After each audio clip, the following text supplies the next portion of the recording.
Walking through the corridor, I stopped at a wall. I felt it before I heard it. A low rumble at my feet. I knelt and listened, my ear to the wall, and I began tapping Morse code until the rumble became a roar. That's when I noticed the door to my right.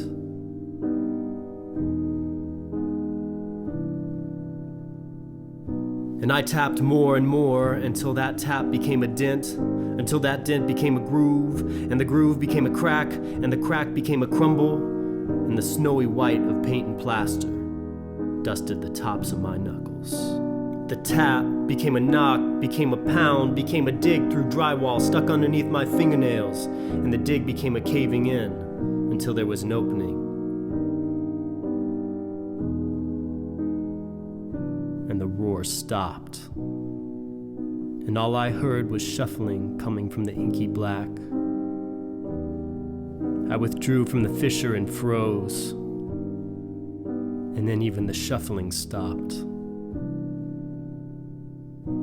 And there in the blackness was the dusky outline of an almond eye, as stately as a lion's, and then the corner of a mouth,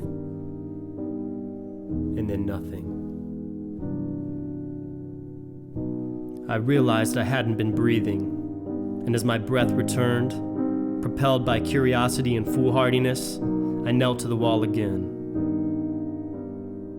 The rustling resumed, but softer. And I reached my hands to grasp the inner sides of the wall in order to pull my face closer to the void. But there was nothing to see, and the rustling grew fainter still. So I pulled away and sat cross-legged, my clothes and hands still painted with dusty streaks. I looked to the left down the corridor, and as my head swung back to the right, I noticed the door again. I stared at the chipped, brassy doorknob for a long time, long enough to ignore the fact that it had started to gently rattle, long enough to have been unaware of the fact that behind the wall the rustle had become a rumble again, and that the rumble had become a roar once more, and that the doorknob was now shaking, long enough to have gone unconscious to the fact that I was now wrestling with the door and trying to pull it open, but it was locked, so without thinking I let it go and thrust an arm into the opening I'd made. And with that, everything stopped. The shaking, the rumbling.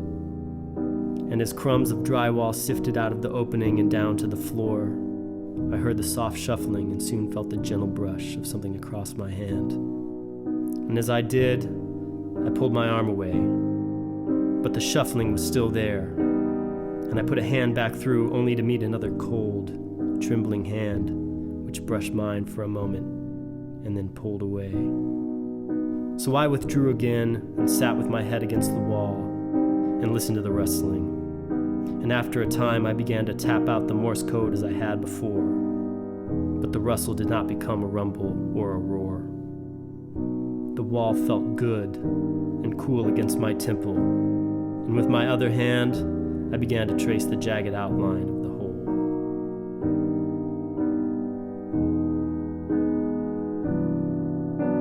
And that was the hand that made its way from that craggy geography across an ocean of smooth paint to the door frame, and reached up to that tarnished brass knob